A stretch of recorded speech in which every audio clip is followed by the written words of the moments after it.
last year getting into, and the same thing. Yeah, you're right. The exact same thing that happened to them when they won the year that they won the league, right? Mm-hmm. They definitely way overachieved. Then the next year when they were in Champions League, it all went to absolute shit for them because they were having to do the Premier League and then Champions League, Premier League, Champions League, which none of those players ever had that packed of a schedule before that season. Mm-hmm. So, and it's the same thing with, I think, every single player in that team except for Kasper Schmeichel, Johnny Evans, and Jamie Vardy. Maybe Yuri Tillemans as well.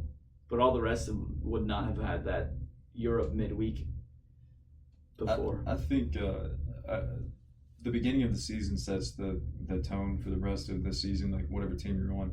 Everton are undefeated and at the top right now. Yeah. They're going to carry that energy all the way through, and teams who have been in Everton's shoes, but your Man Cities, your Liverpools, they're not going to be in that mentality that Everton are in right now because they've, like I said, they've been in their shoes, and Liverpool's lost one of their first games. Man City's lost one of their first 5 games. But I don't think it's happened more than once, if ever, under Klopp and Pep's reign. The major variable to this season though is COVID. Like if one player on a team gets COVID, that whole team is definitely infected, and it just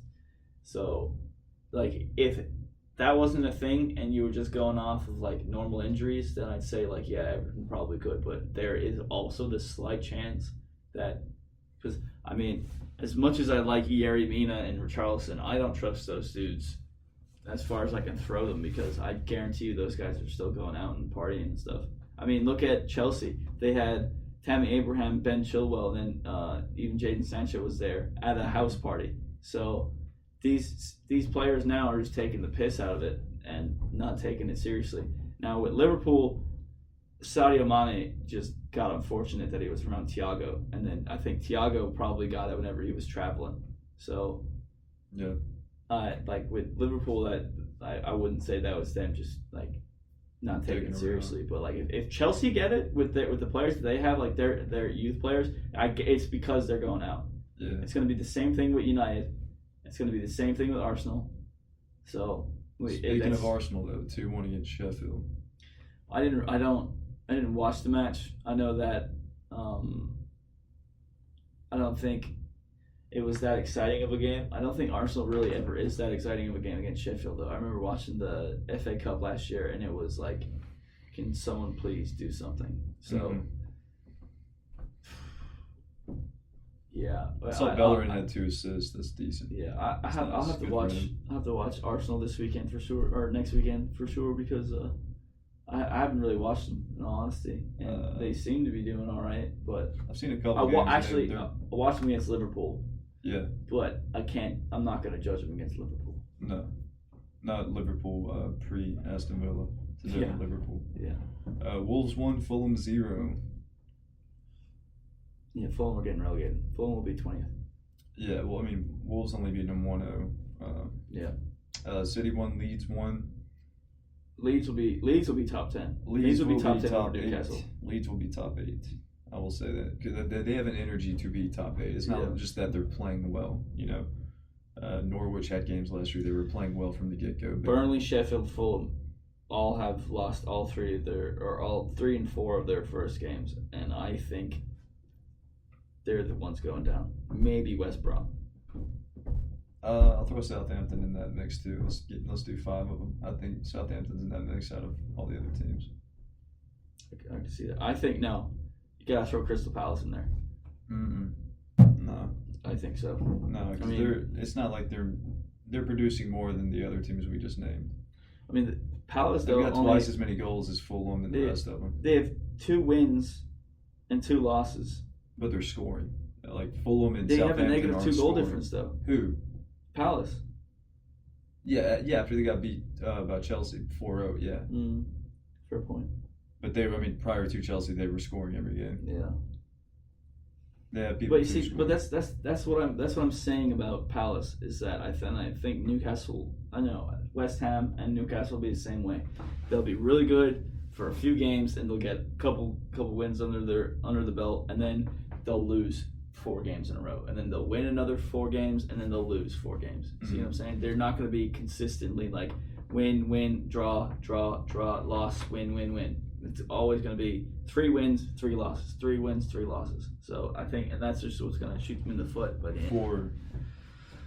end of the season. For who? For Palace, West Ham, and maybe not West Ham, but Palace and Newcastle for sure. Because I don't think either of them really have the depth. They have a couple of good players that can keep them up, like Zaha and Batshuayi. I think Batshuayi will have a decent season there at Palace again. And then St. Maximum, Callum Wilson at Newcastle. But their defenses are going to be the problem there. Also, Everton, forgot to mention, they picked up, you know the way I was talking about the Norwich center back that didn't get picked up because Jamal Lewis got picked up by Newcastle, and then Max Aarons, I think, is still at Norwich. Yeah, Everton got Godfrey.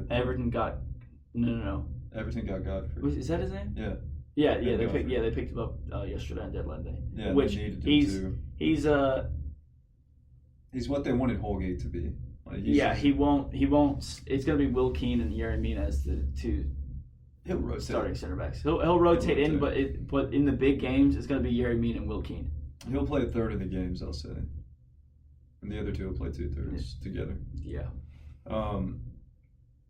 He'll play all the cup matches as well. Yeah. Liverpool 2, Aston Villa 7. Yeah. I'm on board with Villa. I'm done doubting anything that they're throwing at me, like Mings having a goal and an assist within 3 games. I'm all for it, dude. Whatever you want to throw. Watkins having a hat trick, a perfect hat trick, and an assist. I'm here for it. I'm on board with Villa. Let's go. Let's do it. If we want to do some fucking wild shit this year, I'm here. I'm just going to ignore the fact that I had Watkins last week, dropped him over Martial and Werner, and picked up Tammy.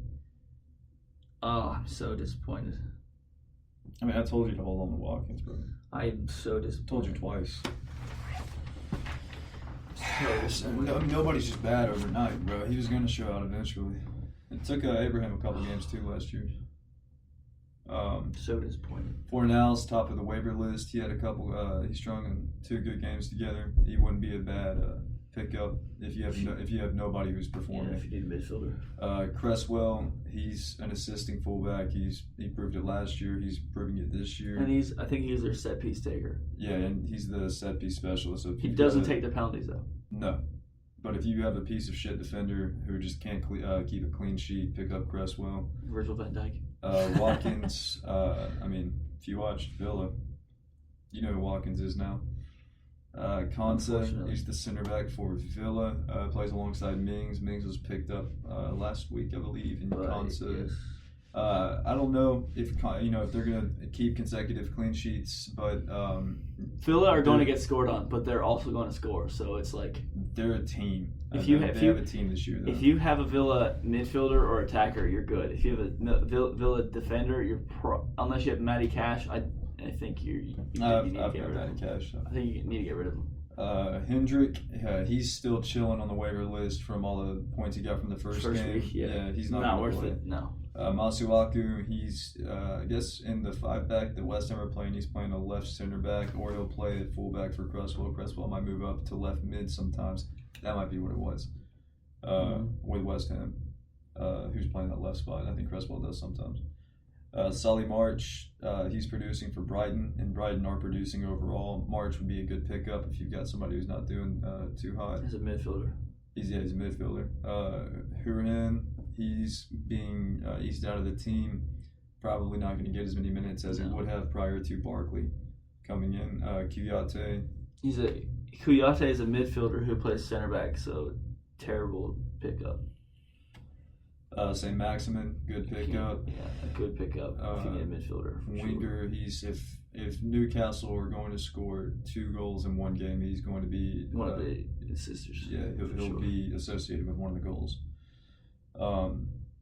Romeu for Southampton. Don't pick up Southampton players. Bednarek, I mean, they're not going to hold clean sheets. It's not even worth it. Mm-hmm. Bertrand, you might get 2 assists all year. I wouldn't. Yeah. Vestergaard, nope. And if anybody's going to produce for Southampton, from what I've seen so far, Geppetto looks to be the flair type winger on the team, I believe. He So, scored this weekend, so yeah, keep an eye out. See what he's up to. I don't think he's gonna amount to anything, but Minks has a goal and an assist and 3 clean sheets, or 2 clean sheets. Mm-hmm. There's also Ceballos still available, which if you need a midfielder, he might be a good pickup. And then Aurier he didn't start a single game, started against United, and he got 12 points. So, I mean, does Aurier start over Doherty now? Mourinho's weird because he doesn't rotate according to cups or tournaments. He just rotates based on what he feels. So yeah, because he was starting Davies as well, and then he started Reguilon against United, and then that was to tear up Wan-Bissaka though.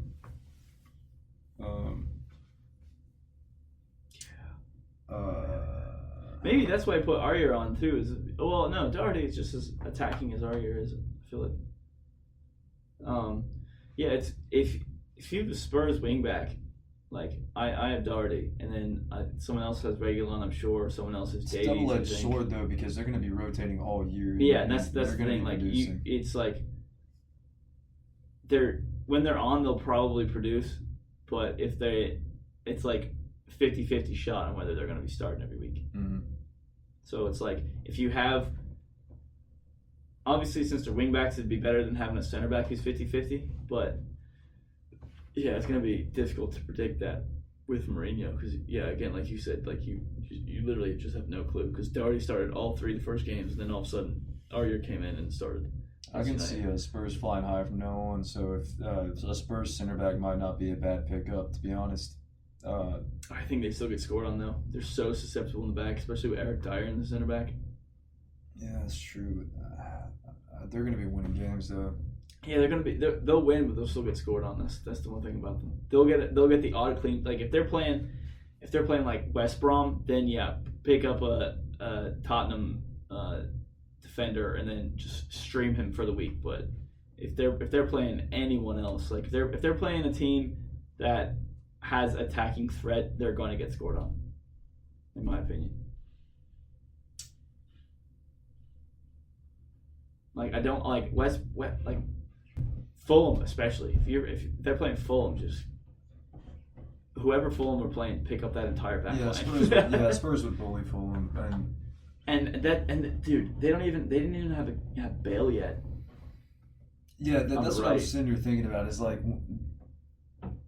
Spurs aren't good defensively, yes, but they also don't have somebody offensively like to keep an attack going. Whereas Lucas continuously loses the ball. Like I remember a couple weeks ago, was Kane's score was 10, Son's was 10, and then Lucas was like 6.5 on who scored. And that's the thing about Spurs though, and that's what Mourinho was trying to do at United is that they play deep. Like if you watched like before United got the red card, anytime United got the ball, this is what Spurs did. Everyone dropped to the 18-yard box, and then the second that the 2 wingbacks started coming up and Maguire came up, the second they won the ball, start sprinting, kick it long. Mm-hmm. That is how Spurs are going to play all year. It's going to be counterattacking for them all year. It's going to work too. Yeah, because they actually have the players. So, I mean, when you have Harry Kane, Son, and Bale, that is the best. They're going to have the fastest 4 flankers in the league, like fullbacks and outside mids in the league. Outside of Liverpool. I think it'll be Liverpool, Spurs, and then I think I do think United have a fast. Whitetail is coming in, yeah. Wan-Bissaka is like he's fast, but like he's useless. But like United's front 3 of Martial, Rashford, and Dan James, and then Tejas, and then Wan-Bissaka. Now Dan James and Martial will not be in those spots, but that is just as fast as Spurs, I think. Dan James is faster than Gareth Bale too. Did you know that? They did a race at Wales for training, and Dan James beat him. In a 40-yard dash, I think Dan James could beat Usain Bolt. It's fucking shameful that he has that pace and he doesn't do anything with it. That's ridiculous. It's fucking shameful, dude. You're blessed from God. With that speed. And dude, you're like, nah, not me. I don't want to do all that. Oh. It pisses me off, dude. I mean, Facts. he's like Can't run Rashford and Martial though. He just wants to cut in and curl it back post.